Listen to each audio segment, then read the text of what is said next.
to my shop. Wow! Ang ganda po, Ma'am Charlene. Thank you. O ate, buti dumating ka na. Kasama mo na ba yung bago nating staff? Yes, Mimi? Okay, may experience na ba yung bago nating staff? Yes, Mimi. Mimi, this is Princess. Princess, this is my sister, Mimi. Siya yung head ng store. Siya? Siya yung bago nating staff? Si Princess. Ma'am Charlene, totoo po ba? Akala ko po sinama niyo lang ako dito para makita ko po yung shop niyo. Oh, seryoso ako. Di ba kailangan mo magbayad ng utang sa akin?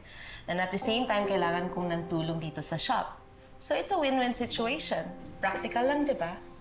Talaga po, Ma'am Charlene. Salamat po.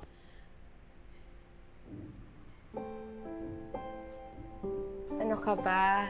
Hindi ka na iba dito sa shop. Matagal nagtrabaho ang nanay mo dito. Ituring mo na lang tong pangalawang bahay mo. Opo, nabanggit niyo nga po na isa po siya sa mga pinakamasipag niyong tauhan, di ba? Hindi lang siya masipag, matalino, mabait, at higit sa lahat, mapagkakatiwalaan. Kagaya mo. Ma'am Charlene, paano po pala pag nalaman ni Libby yung tungkol dito? You see, ate? I'm sure naisip mo yun. I know. Alam ko, hindi ito magugustuhan ni Libby. But, pansamantala lang naman. At hindi naman niya kailangan ito malaman eh. Are you sure this is a good idea? No offense, Princess, ha? Pero hindi ba mas lalo lang magiging magulo? Pansamantala lang naman, Mimi. Like now, kailangan niyang magbayad ng utang niya sa akin. At the same time, wala siyang trabaho, so she needs to work. At ngayon, nung wala siyang work, kailangan niya mag-work dito. Pag nakahanap na siya ng work, we can let her go. Okay lang ba yun sa'yo, Princess? Opo, Ma'am Charlene. Malaking bagay na po yun para sa akin. Pero ate, Mimi, pagbigyan mo na ako. Di ba nawalan siya ng trabaho nang dahil sa atin dalawa? We owe her this job. okay, sige. Ako, nagpapaalala lang naman ako sa'yo. So, Princess, kailan ka magsisimula? Agad-agad po. Okay, Princess, sige. Pumunta ka dito bukas, 8 sharp. Ayoko nang late, okay? I will personally train you sa lahat ng duties at responsibilities mo dito sa shop. Okay? Okay po, Miss Mimi. Thank you po. Sa inyo po, Ma'am Charlene. Maraming salamat po ulit. Ang pait-pait niyo po sa akin. Thank you po.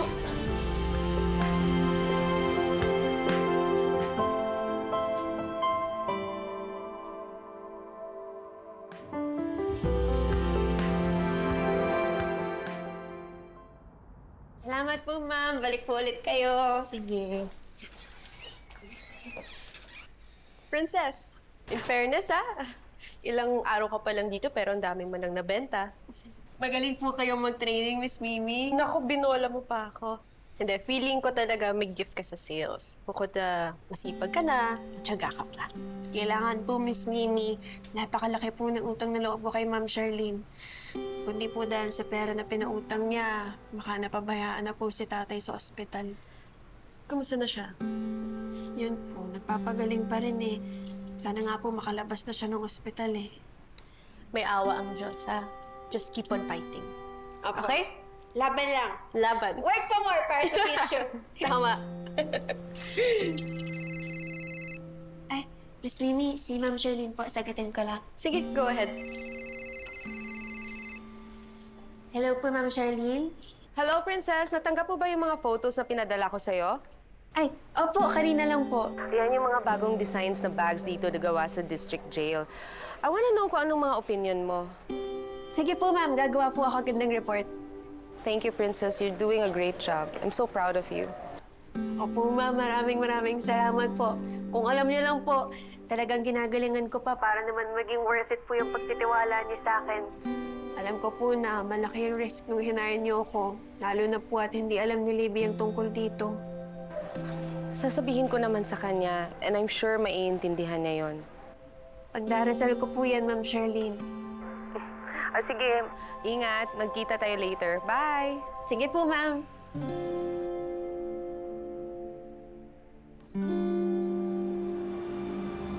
Ako.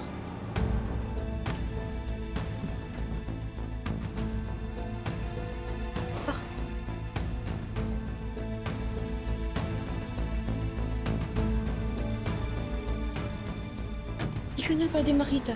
Aalis na lang po ako. Hindi. Hindi ka pwede lumabas. Makikita ka ni Libby. Paano po gagawin natin?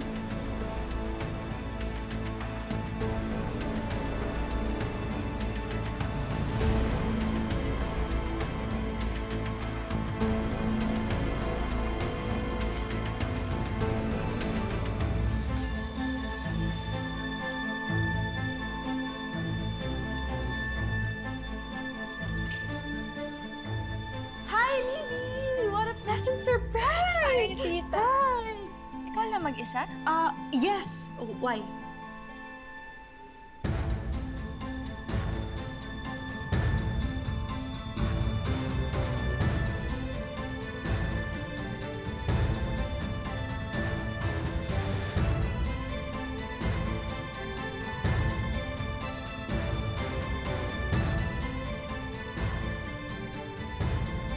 Huwag naman sana.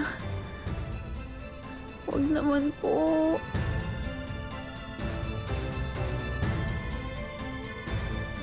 Ako, gulo to.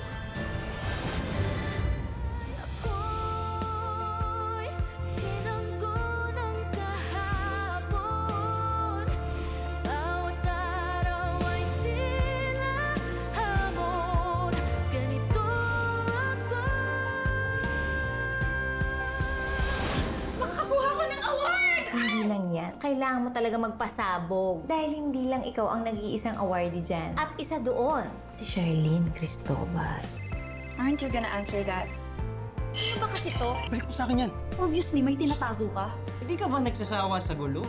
Ilang beses ka nang pinagbibintangan na inaagaw mo yung jowa niya. Bibilin ko double the price. Para kay Miss Charlene po talaga yung gown. Sa'yo na tong gown mo. Oh, I pity you.